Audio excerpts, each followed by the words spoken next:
be legally required to support his unmarried daughter, but then also be legally allowed to cut her off the second she turns 18. It sounds like a total contradiction, doesn't it? It really does. And that exact clash is at the heart of the Supreme Court case we're diving into today, Abhilasha v. Parkash. And this is a story about a real person, Abhilasha. She was still studying, couldn't support herself, and her father stopped paying court-ordered maintenance on her 18th birthday, April 26, 2005. And his argument was that a specific law, Section 125 of the Criminal Procedure Code, let him off the hook. Exactly. So our mission here is to figure out why knocking on the wrong court door made all the difference between having a right to the money and actually getting it. Okay, so let's unpack that first law he used, Section 125 of the CrPC. We have to get what this law is designed to do, right? We do. Section 125 is basically the legal system's emergency brake. It's a summary remedy. It's meant for quick, immediate relief to stop someone from becoming, destitute, to prevent vagrancy. So it's not meant to be a full, detailed financial support plan.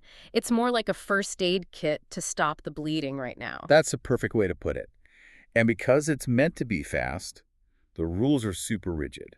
And under that strict text, once a child hits the age of majority 18, maintenance stops. It just stops. It just stops. Unless, and this is the key, unless that adult child has a physical or mental abnormality or an injury that stops them from earning.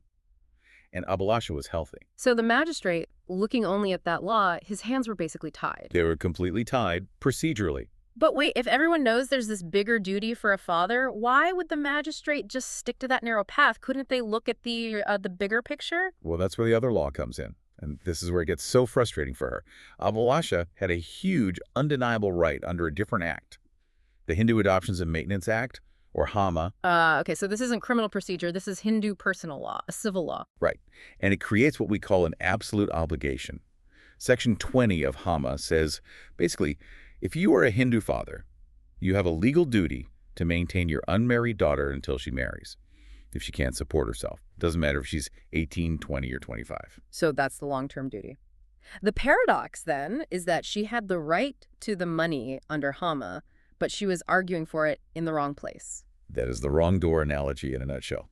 She was arguing a massive civil right inside a tiny summary criminal proceeding. And this all comes down to jurisdiction. The judicial magistrate she went to is only allowed to play by the rules of the CrPC. Yep. He didn't have the authority, the legal power, to look outside Section 125 and start enforcing this huge right from HAMA.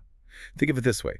The magistrate's court is like a single-purpose tool, a specific screwdriver for the CrPC. And what she needed was a Swiss Army knife. Exactly. She needed a family court. Because a family court could have handled both, right? Absolutely. A family court has the power to enforce both the quick relief of the CrPC and the deep obligations of personal law, like HAMA. They could see the whole picture. But because she was in the wrong court, the Supreme Court had to dismiss her appeal. They said, look, technically, the lower courts were correct within that narrow framework. So what's the takeaway for people listening? It sounds like she lost the battle, but not the war. That's it. Her actual right to be maintained is still completely intact. The judges essentially told her, you asked for the right thing in the wrong place, go start over, but this time file a proper civil suit under Section 20 of HAMA. Which is a critical lesson. If your right is based on personal law, you have to use the civil courts, not the quick and dirty criminal procedure route. And it's a huge warning for lawyers. Your pleadings matter so much, you have to pick the right statute and the right court.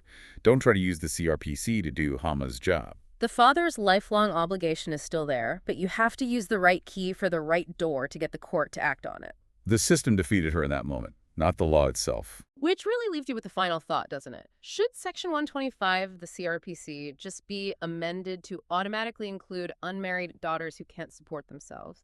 To save them years of fighting a whole separate civil case for a right that everyone agrees they already have.